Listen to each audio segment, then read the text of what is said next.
Bonjour, je m'appelle Isabelle Allary, professeure de français langue seconde à l'École secondaire Saint-Thomas. Je suis professeure de français au 3e secondaire et 5e secondaire. Quand j'ai commencé à enseigner à des élèves qui avaient zéro connaissance en français ou des connaissances tellement limitées, je me suis rendu compte, je peux faire mon travail ici, puis je pense que je vais faire du bon travail, puis je vais avoir de bonnes connexions, puis je vais avoir de bonnes relations avec ces élèves-là, parce que je comprends ce défi, ces obstacles, puis je ne serai pas là pour les juger, je vais être là pour les appuyer, pour leur montrer le bon chemin. Se lancer en immersion française, c'est pas tout simplement se lancer dans une carrière en enseignement. C'est établir des relations avec des élèves qui ont besoin d'outils pour survivre. On vit dans un pays bilingue. On vit dans un monde qui dépend de ses connaissances linguistiques. Il faut donner ces outils-là à ses élèves. Et c'est pas étouffer ou anéantir leur langue maternelle. C'est reconnaître leur langue maternelle, mais leur donner les outils nécessaires pour qu'ils puissent s'exprimer en français.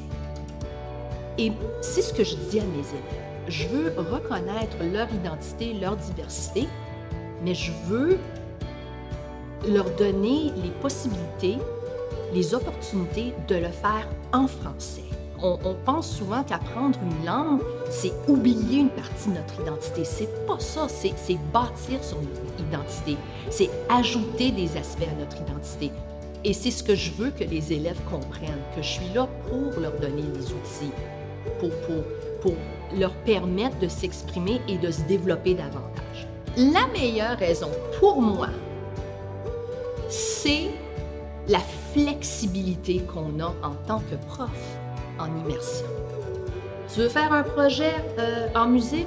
Let's go, on va le faire en musique. Tu veux faire un projet sur la culture populaire? Tu veux parler des bandes dessinées puis des super-héros? On va le faire. Tu veux faire un projet sur la nourriture? On va le faire. Il y a tellement de pistes possibles, il n'y a aucune restriction. Oui, on a le programme de notre ministère qu'on doit suivre, mais les sujets sont illimités. Donc, j'adore cette flexibilité.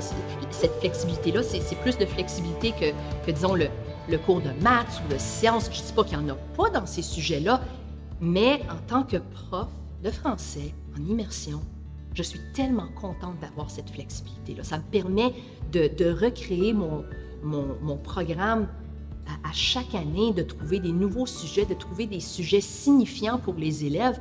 Et je pense qu'ils apprécient ça. C'est jamais du vieux ou de lire, par exemple, des textes qui sont plus vieux qu'eux. Ça, c'est donc, j'aime ça, cette flexibilité-là, puis c'est l'avantage pour moi, plus grand.